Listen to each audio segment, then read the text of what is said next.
Daniel Mercer was attempting to pull his ancient pickup vehicle to the side of the road as the rain was falling continuously in sheets. His windshield wipers were having a hard time keeping up with the downpour. A sigh came out of his mouth as he rolled down his window and saw blue and red lights flashing behind him. Daniel remarked, "Evening, officers," while maintaining a calm tone in his voice. He had no idea that he was in violation of the law. He had not been speeding. His license plates were current, and his vehicle was in pristine shape. Daniel was temporarily blinded by the sight of Officer Brad Haskins' spotlight. As he leaned in closer, license and registration. The tone he used was abrupt and uncalled for. Daniel handed them over, but Officer Vince Carver, who was Haskins' partner, grinned as he went around the truck where they were being held. After that, Carver forcefully opened the passenger door without giving any prior notice. "What are you?" Daniel began, but Carver interrupted him for a moment. Well, what do we have here?" The contents of the bag, which included bundles of cash and a bag of white powder, were released as he drew out a little black bag that Daniel had never seen before and opened it. Blood began to run cold in Daniel. "That's not mine." Haskins flashed a smile. "Certainly it is not." "I would want you to exit the automobile, sir." When Daniel arrived at the station, he was placed in a chilly interrogation room with his hands restrained.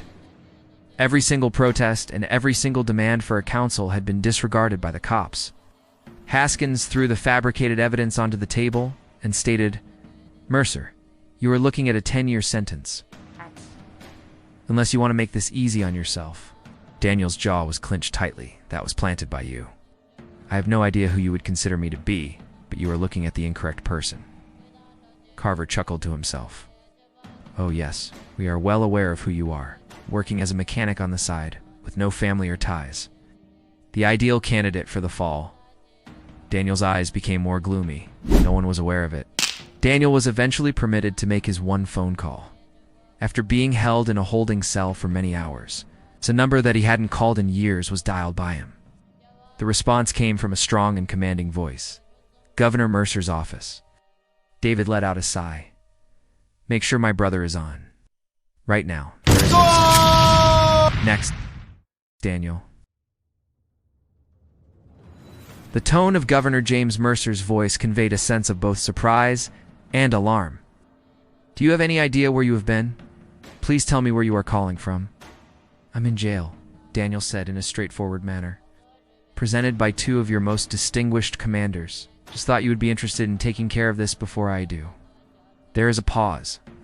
Following that, a tone of icy steel entered the governor's voice. "Give me 20 minutes.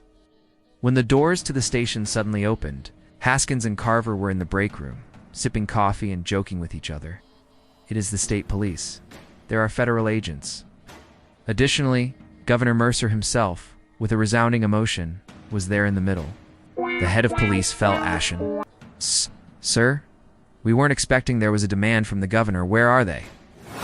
After a few moments, Daniel freed himself from his handcuffs and strolled out of the room. His eyes fixed on Haskins and Carver. The policeman became completely still. "Why, you're..." Carver began to stutter. "The governor's brother?" After finishing, Daniel made his first appearance with a smile. "That's right. The two of you just made an attempt to destroy my life." In the midst of the astonished quiet, Governor Mercer took a step forward, his voice dominating the atmosphere. "Corruption, tampering with evidence, and wrongful incarceration are the charges that will be brought against these individuals.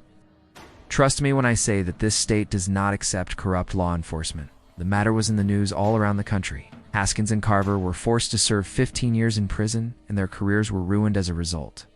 While all was going on, Daniel was finally able to make amends with his brother, and was no longer running from the heritage of his family. Moreover, what about the governor? The reason he initiated a nationwide assault on police conduct was due to the fact that two conceited cops chose the incorrect individual to investigate. Always remember that you should never presume that someone is helpless, particularly if you do not know who they really are. There was a never-ending frenzy in the media. Reporters were yelling questions at Daniel every time he came outside of his modest auto business, which was surrounded by news vehicles that had stopped there. "Mr. Mercer, how does it feel to be the brother of the most powerful man in the state? Will you be pressing further charges?" they were all disregarded by Daniel.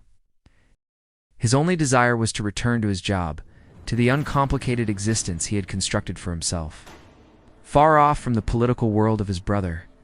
However, destiny had other things in store for us. When he was closing up the business one evening, he saw a shadow moving in the alley by himself.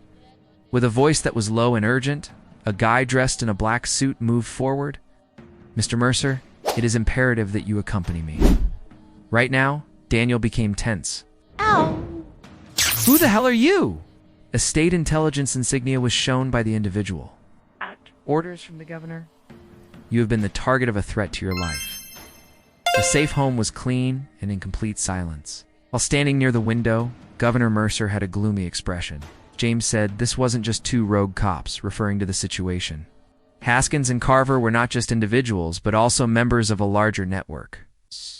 Even more so, that network is now terrified. Daniel laughed in a mocking manner. "To what end? Who am I?" "Me, James," clarified a little later. "I've been advocating for reforms to the police force for many years. If they were to take you down, they believed it would send a message to me that they should back off or your family would suffer the price." Daniel's hands were tightly clenched.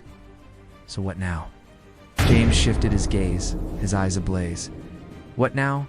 It is entirely destroyed by fire. As a result of the governor's resources being behind him, Daniel became the bait. He fled the safe house, making a statement that was extremely public and quite furious about how the system had failed him for some reason. It was devoured by the cameras. And what about the crooked law enforcement? The bait was taken by them. While Daniel was strolling along a street that was completely empty that evening, a black SUV came to a screeching stop next to him. It was three guys who got out of the vehicle. They were police officers, and their badges shone brightly beneath the streetlights. One of them hissed at Mercer while lifting a rifle and said, "Should have stayed hidden." Daniel gave a smirk. That's right. Doubtedly. As the lights went out, as the shadows began to lift, special weapons and tactics teams, federal agents, and Governor Mercer himself appeared. Because they were outgunned, outmatched, and on live television, the dishonest police officers froze. Following the arrests, shockwaves were felt across the state. There were dozens of officers who were involved, including higher-ups, union representatives, and even a deputy chief.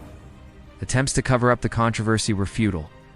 Without showing any signs of trepidation, Governor Mercer addressed the crowd. People are not exempt from the law, even those who have taken an oath to support it. Daniel was standing next to him, and he was no longer only a mechanic, but rather a symbol. As soon as the corruption was brought to light, the state implemented extensive changes. The use of body cameras became obligatory. The authority of oversight committees was increased significantly. Is that Daniel? It was with a new business partner that he relaunched his store. His brother made an investment in the company's expansion, which resulted in the creation of a program that provides training to young people who are at risk. The name Daniel gave him a sense of purpose, and he was no longer the black sheep. Which of the two, Haskins and Carver?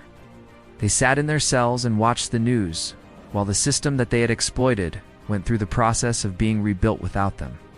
There are certain guys who are born with authority. Others are subjected to the imposition of authority. Is it the real power? Eventually you will come to the realization that you never need it in the first place. There had been a period of 6 months since the eradication of the compromised police network. The auto business owned by Daniel Mercer had developed into a community center, and Governor James Mercer's popularity ratings had never been better than they were recently. Nevertheless, discontent was growing in the background. Daniel was working late on a Tuesday evening when his phone rang. It was a message from an unknown number that was encrypted and read something like this: "You need to have made sure to remain in your lane." At this point, the real game starts. A photograph of his brother attending a fundraising event was included in the attachment. Having a red dot representing a sniper on his forehead, it was not enough for James Mercer to be a politician. He had also served in the Marine Corps and had strong contacts inside the intelligence establishment. James didn't bother to flinch when Daniel came into his office and threatened him with a weapon. While James was bringing up information on a protected monitor, he said, "They are not just coming for me. They're coming for everything." The screen shed light on a dark alliance that included discredited law enforcement officers, commanders of prison gangs, and even a rich philanthropist who harbored a grudge. What they referred to themselves as was the Blue Order. Blood began to run cold in Daniel. "This is bigger than we thought." James gave a little nod. "We are putting a stop to it." The evening. Ambushing the governor when he was giving a speech at the state capitol was the straightforward strategy that the Blue Order devised. Where did they lack knowledge? They were waiting for Daniel to arrive. It was when he was disguised as a stagehand that he saw the assassin, who was a former SWAT cop, making his way toward the rafters. Daniel was able to initiate a lockdown with only one text message. Daniel was quicker than the assassin, who was in a state of fear and pulled his pistol. One shot was fired into the air. A drop occurred from the would-be assassin. The security personnel rushed in. Chaos broke out. In spite of the screams coming from the audience, Governor Mercer never stopped speaking. His voice remained calm. "Let this be a lesson to those who think they can intimidate justice." After the assassin was apprehended, the dominoes began to fall rapidly. Who is this millionaire donor? He's taken into custody for conspiracy as the commander of the jail gang. He was discovered dead in his cell, and they determined that he had committed suicide. Who are the remaining sleazy law enforcement officers? Turned their backs on each other like terrified rats? The moment when Daniel appeared in front of the press while clutching a flash drive was the moment that really won the battle. These are the names of every corrupt officer, every backer, every traitor who thought they could terrorize this state, he said to reporters, and they're all going down. As a result of the dissolution of the Blue Order, the Mercer brothers became legendary figures. James was instrumental in bringing about significant changes in cleaning up the law enforcement system. The business that Daniel owned became a safe haven for those who were victims of police misconduct or who were whistleblowers. What about the sleazy law enforcement officers? The lesson that they learned the hard way was that you should never mess with the governor's brother.